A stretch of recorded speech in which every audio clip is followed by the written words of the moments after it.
Viaje a Ixtlán, parte 15. Estamos en el capítulo 19. Parar el mundo. Sean bienvenidos a este espacio en audio. Pues vamos con lo nuestro. Vamos con ello. Acomodada. Y vamos. Capítulo 19. Parar el mundo. Stop. Al día siguiente, apenas desperté, me puse a interrogar a don Juan. Estaba cortando leña detrás de su casa, pero don Genaro no se veía por ningún lado. Dijo que no había nada de qué hablar. Señalé que yo había logrado conservar la calma y había observado a don Genaro nadar en el piso, sin querer ni pedir explicación alguna. Pero mi contestación no me había ayudado a entender lo que pasaba. Luego, tras la desaparición del coche, me encerré automáticamente en la búsqueda de una explicación lógica. Pero eso tampoco me ayudó. Dije a don Juan que mi insistencia en hallar explicaciones lógicas no eran algo que yo mismo hubiese inventado arbitrariamente, nada más para ponerme difícil, sino algo tan hondamente enraizado en mí que sobrepujaba cualquier otra consideración. Es como una enfermedad, dije. No hay enfermedades, repuso don Juan con toda calma. Solo hay idioteces. Y tú te haces el idiota al tratar de explicarlo todo. Las explicaciones ya no son necesarias en tu caso. Insistí en que solo me era posible funcionar bajo condiciones de orden y comprensión. Le recordé que yo había cambiado radicalmente mi personalidad durante el tiempo de nuestra relación y que la condición que hizo posible tal cambio fue que pude explicarme las razones detrás de él. Don Juan rió suavemente. Estuvo callado largo rato. Eres muy listo, dijo por fin. Regresas a donde siempre has estado, pero esta vez se te acabó el juego. No tienes a dónde regresar. Ya no voy a explicarte nada. Lo que Genaro te hizo ayer, se lo hizo a tu cuerpo. Entonces que tu cuerpo decida qué es qué. El tono de don Juan era amistoso, pero inusitadamente despegado, y eso me hizo sentir una soledad avasallante. Expresé mis sentimientos de tristeza. Él sonrió. Sus dedos apretaron suavemente la parte superior de mi mano. Los dos somos seres que van a morir, dijo con suavidad. Ya no hay más tiempo para lo que hacíamos antes.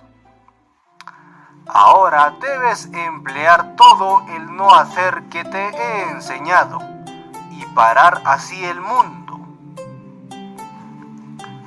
Volvió a apretarme la mano. Su contacto era firme y amigable. Reafirmaba su preocupación y su afecto por mí, y al mismo tiempo me daba la impresión de un propósito inflexible. Este es mi gesto que tengo contigo, dijo, prolongando un instante el apretón de mano.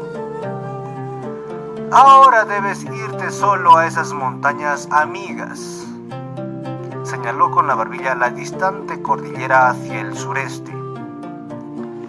Dijo que yo debía permanecer allí hasta que mi cuerpo me dijera que ya era bastante, y luego volver a su casa. No quería que yo dijese nada ni esperase más tiempo, y me lo hizo saber empujándome con gentileza en dirección del coche. ¿Qué debo hacer allí?, pregunté.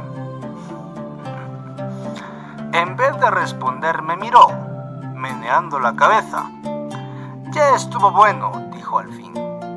Luego señaló con el dedo hacia el sureste. Ándale, dijo cortante.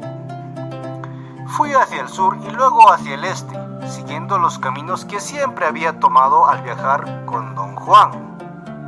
Entonces el coche cerca del sitio donde la brecha terminaba y luego estacioné entonces el coche cerca del sitio donde la brecha terminaba y luego seguí un sendero conocido hasta llegar a una alta meseta. No tenía idea de qué hacer allí. Empecé a pasearme buscando un sitio de reposo. De pronto advertí un pequeño espacio a mi izquierda. La composición química del suelo parecía ser distinta en dicho sitio, pero cuando enfoqué allí los ojos no vi nada que explicase la diferencia. Parado a corta distancia, traté de sentir, como don Juan me recomendaba siempre. Siente, hijo, siente. Quedé inmóvil cosa de 1 hora. Mis pensamientos empezaron a disminuir gradualmente, hasta que ya no hablaba conmigo mismo.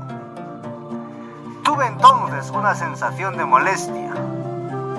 Parecía confinada a mi estómago y se agudizaba cuando yo enfrentaba el sitio en cuestión.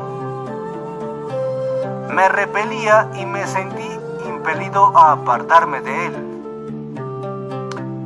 Empecé a examinar el área con los ojos cruzados y tras caminar un poco llegué a una gran roca plana.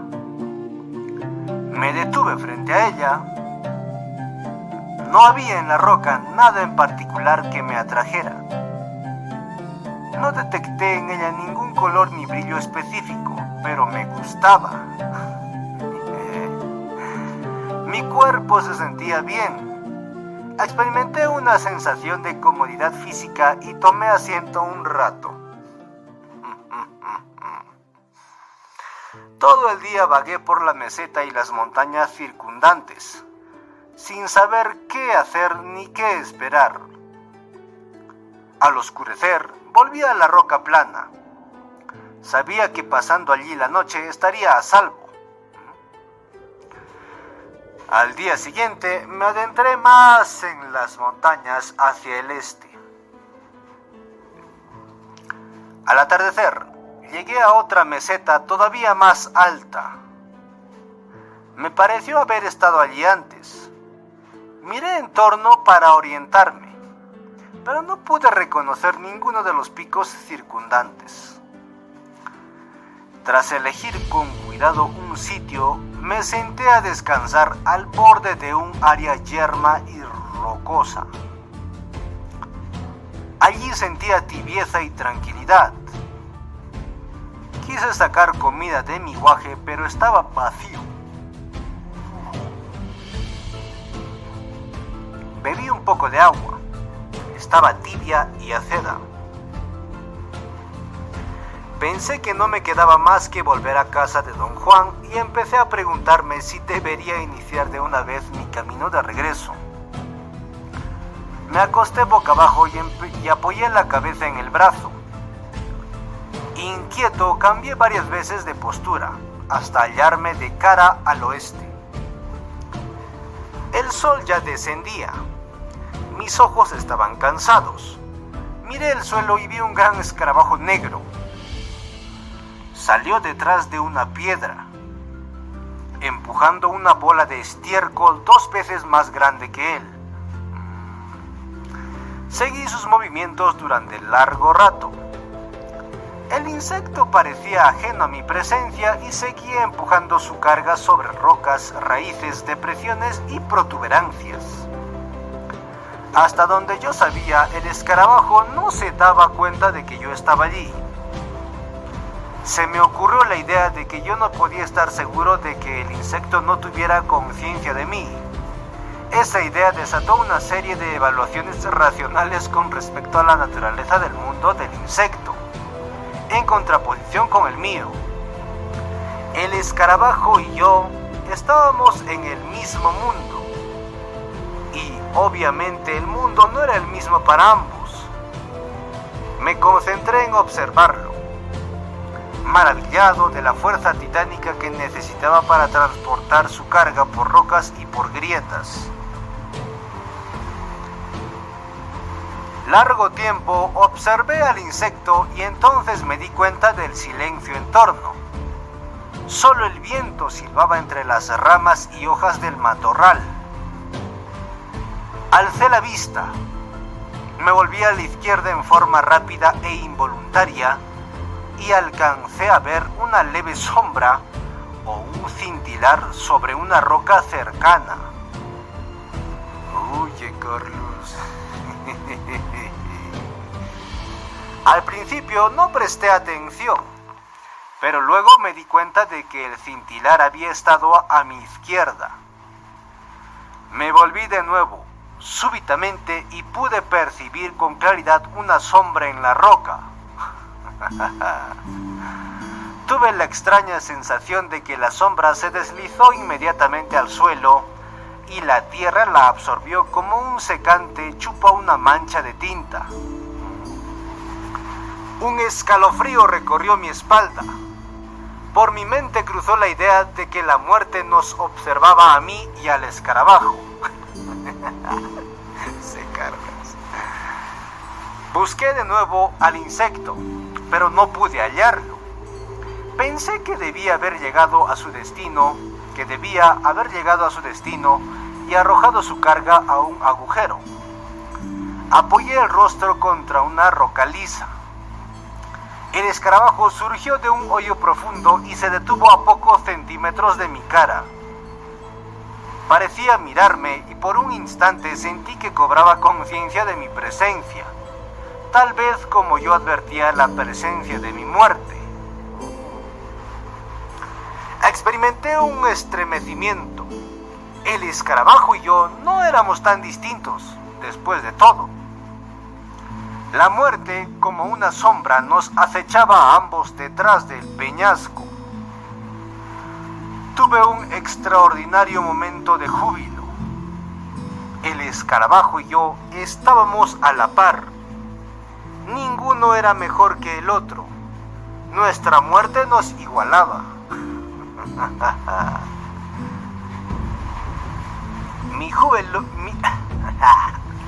Mi júbilo y mi alegría fueron tan grandes que eché a llorar. Don Juan tenía razón. Siempre había tenido razón. Yo vivía en un mundo lleno de misterio, y como todos los demás, era un ser lleno de misterio, y sin embargo no tenía más importancia que un escarabajo. Me sequé los ojos, y al frotarlos con el dorso de la mano, vi un hombre, o algo con figura humana. Se hallaba a mi derecha, a unos 50 metros de distancia. Me senté erguido y me esforcé por mirar. El sol estaba casi en el horizonte y su resplandor amarillo me impedía tener una visión clara. En ese instante oí un rugido peculiar. Era como el sonido de un distante aeroplano a reacción. Cuando me concentré en él, el rugido aumentó hasta ser un agudo zumbar metálico. Y luego, suavizándose, se volvió un sonido hipnótico, melodioso. La melodía era como la vibración de una corriente eléctrica. Algo así. La imagen que acudió a mi mente fue la de que dos esferas electrizadas se unían, o dos bloques cúbicos de metal eléctrico se frotaban entre sí, y al estar perfectamente nivelados el uno con el otro, se detenían con un golpe. Nuevamente me esforcé por ver si podía distinguir a la persona que parecía esconderse de mí, pero no detecté sino una forma oscura contra los arbustos. Puse la mano sobre los ojos formando una víscera. En ese instante cambió el brillo del sol y advertí que solo veía una ilusión óptica, un juego de sombras y follaje. Aparté los ojos y advertí que solo veía una ilusión óptica, un juego de sombras y follaje. Aparté los ojos y vi un coyote que cruzaba el campo en trote calmoso. Estaba cerca del sitio donde yo creía haber visto al hombre. Recorrió unos 50 metros en dirección sur y luego se detuvo. Dio la vuelta y empezó a caminar hacia mí. Di unos gritos para asustarlo, pero siguió acercándose. Tuve un momento de aprensión. Pensé que tal vez estaba rabioso y hasta se me ocurrió juntar piedras para defenderme en caso de un ataque. Cuando el animal estuvo a 3 o 4 metros de distancia, noté que no se hallaba agitado en forma alguna. Al contrario, parecía tranquilo y sin temores. Amainó su paso, deteniéndose a 1 metro o 1,5 metros de mí. Nos miramos y el coyote se acercó más aún. Sus ojos pardos eran amistosos y límpidos. Me senté en las rocas y el coyote se detuvo, casi tocándome. Yo estaba atónito.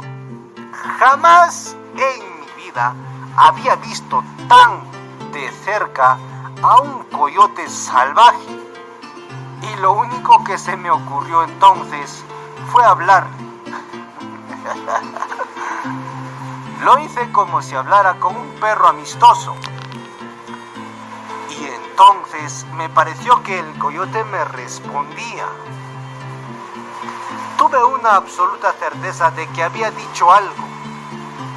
Me sentí confuso, pero no hubo tiempo de ponderar mis sentimientos porque el coyote volvió a hablar. No era que el animal pronunciase palabras como las que suelo escuchar en voces humanas. Más bien yo sentía que estaba hablando. Pero no era tampoco la sensación que uno tiene cuando una mascota parece comunicarse con su amo. El coyote en verdad decía algo, transmitía un pensamiento y esa comunicación se producía a través de algo muy similar a una frase. Yo había dicho, ¿cómo estás, coyotito? Y creí oír que el animal respondía, muy bien, ¿y tú? Luego el coyote repitió la frase y yo me levanté de un salto. El animal no hizo un solo movimiento. Ni siquiera lo alarmó mi repentino brinco. Sus ojos seguían claros y amigables. Se echó y ladeando la cabeza preguntó, ¿por qué tienes miedo? Me senté frente a él y llevé a cabo la conversación más extraña que jamás había tenido en toda mi vida. Finalmente, me preguntó qué hacía yo allí y le dije que había venido a parar el mundo. El coyote dijo, ¡qué bueno! Y entonces me di cuenta de que era un coyote bilingüe. Carlos, todo le pasa al Carlos. Los sustantivos y verbos de sus frases eran en inglés, pero las conjugaciones y exclamaciones eran en español. Cruzó por mi mente la idea de que me hallaba en presencia de un coyote chicano. Eché a reír ante lo absurdo de todo esto y reí tanto que casi me puse histérico. Entonces, la imposibilidad de lo que estaba pasando me golpeó de lleno y mi mente se tambaleó. El coyote se incorporó y nuestros ojos se encontraron. Miré los suyos fijamente. Sentí que me jalaban y de pronto el animal se hizo iridiscente. Empezó a resplandecer.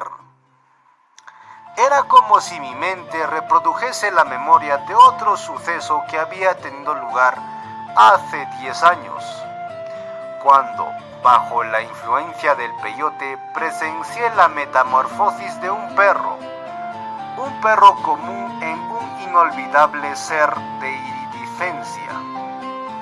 Era como si el coyote hubiera provocado el recuerdo y la imagen de aquel suceso anterior invocada se superpusiera a la forma del coyote. El coyote era un ser fluido, líquido, luminoso. Su luminosidad deslumbraba. Quise proteger mis ojos cubriéndolos con las manos, pero no podía moverme. El ser luminoso me tocó en alguna parte indefinida de mí mismo y mi cuerpo experimentó una tibieza y un bienestar indescriptibles, tan exquisitos que el toque parecía haberme hecho estallar. Me transfiguré. No podía sentir los pies ni las piernas, ni parte alguna de mi cuerpo, pero algo me sostenía erecto. No tenía idea de cuánto tiempo permanecí en esa posición. Mientras tanto, el coyote luminoso y el monte donde me hallaba se disolvieron. No había ideas ni sentimientos. Todo se había desconectado y yo flotaba libremente. De súbito sentí que mi cuerpo era golpeado y luego envuelto por algo que me encendía.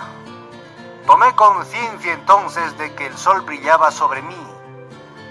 Yo distinguía vagamente una cordillera distante hacia el occidente.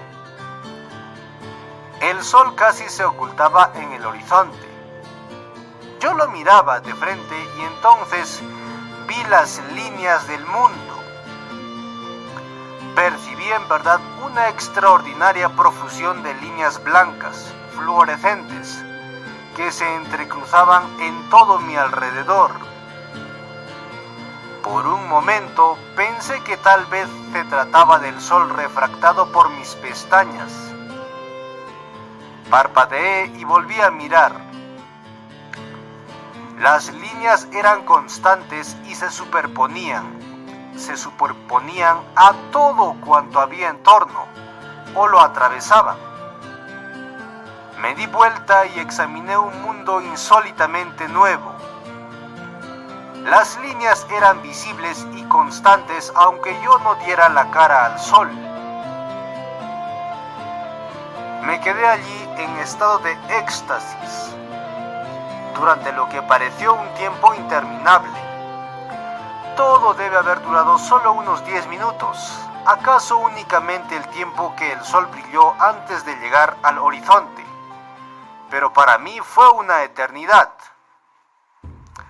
Sentía que algo tibio y confortante brotaba del mundo y de mi propio cuerpo. Supe haber descubierto un secreto. Era tan sencillo.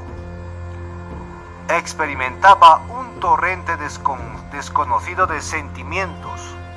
Nunca en toda mi vida había sentido tal euforia divina, tal paz, tan amplio alcance y sin embargo no me era posible traducir el secreto a palabras, ni siquiera a pensamientos, pero mi cuerpo lo conocía. Luego me dormí o me desmayé. Cuando volví a cobrar conciencia de mí, yacía sobre las rocas. Me puse en pie de un salto. El mundo era como yo siempre lo había visto. Estaba oscureciendo y automáticamente inicié el regreso hacia mi coche. Don Juan estaba solo en la casa cuando llegué a la mañana siguiente. Le pregunté por don Genaro y dijo que andaba por allí haciendo un mandado. Inmediatamente empecé a narrarle las extraordinarias experiencias que tuve. Escuchó con obvio interés. Sencillamente has parado el mundo, comentó cuando hube terminado mi recuento.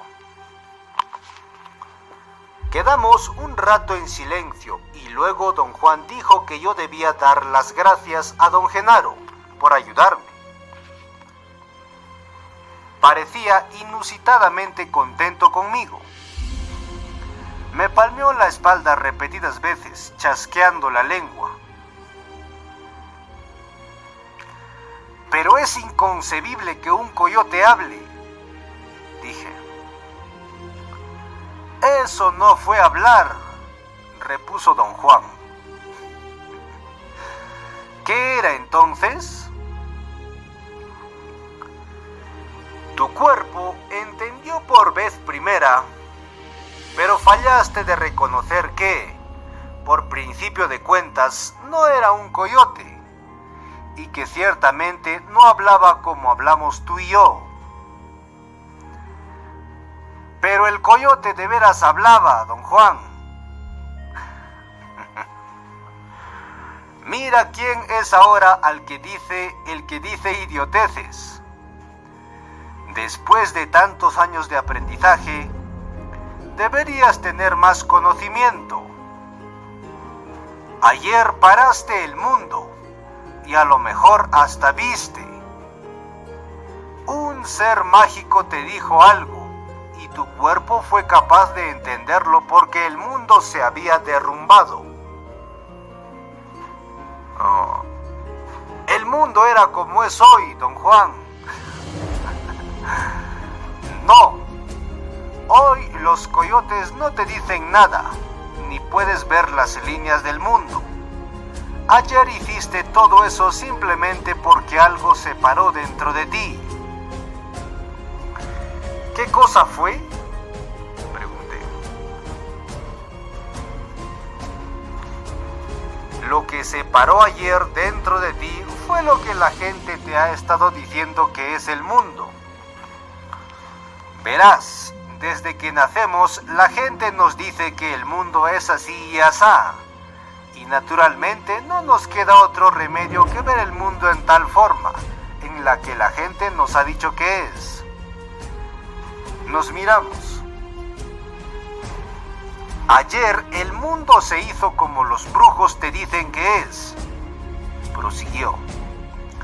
En ese mundo hablan los coyotes y también los venados, como te dije una vez, y también las víboras de cascabel y los árboles y todos los demás seres vivientes.